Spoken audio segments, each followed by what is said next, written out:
Hey Fragrance family, I'm Daver and I'm a fragrance bro. Welcome to day 13 of Rose Month. Today we have West Side by Bond Number 9.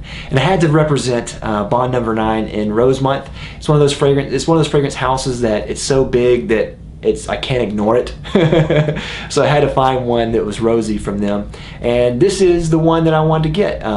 Sebastian from Man Loves Cologne really loves this, and I wanted to try it just because he has really good taste, especially in rose scents. So I took his advice and I'm trying it.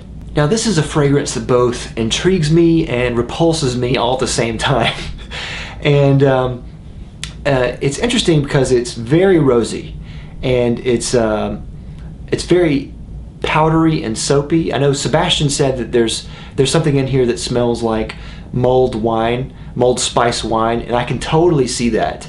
There is something in there, especially right in the first few minutes. Whenever you smell it, it smells like spiced wine, and that is really nice.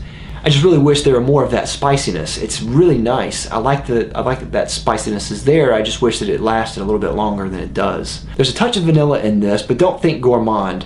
The vanilla in this is more just some hints in there to add some warmth and some breadth in there, which I really like. It's very clean and warm and comes off like a cozy blanket in some ways.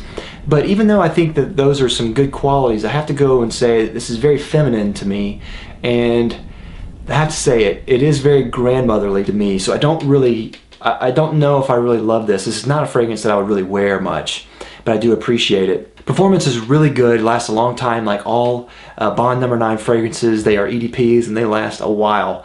My wife, she liked it at first. She said it was pretty, and then as time progressed, I had her smell it more and more, and she liked it less and less.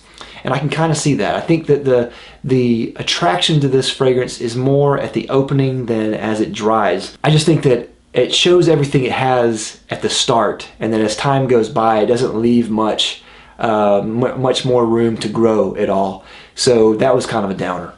Now when I was a child, about a toddler, I had these soaps that were in the shape of whales and fish and seashells, and this fragrance smells exactly like that. I remember I would smell them and think I'd never smelled any soap that was like this before, and it smelled luxurious to me as a kid anyway. And growing up, it's hard to find something that smelled like that until this moment. So smelling that really takes me back to my childhood. It's very soft and powdery, and to me at least, it's a little bit soapy.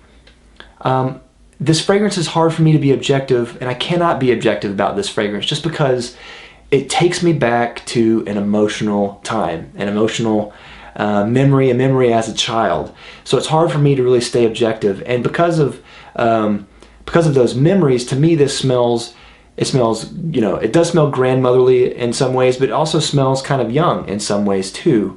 Smelling this brings back a flood of emotions and memories, some of which I love, and some of which I wish I didn't remember. And that's the thing about fragrances. They are beautiful and they're haunting, and they do not ask for permission to go inside your heart and your head and pull the strings. And that is the gamble, that is the price we pay for every spray. I'll see you tomorrow.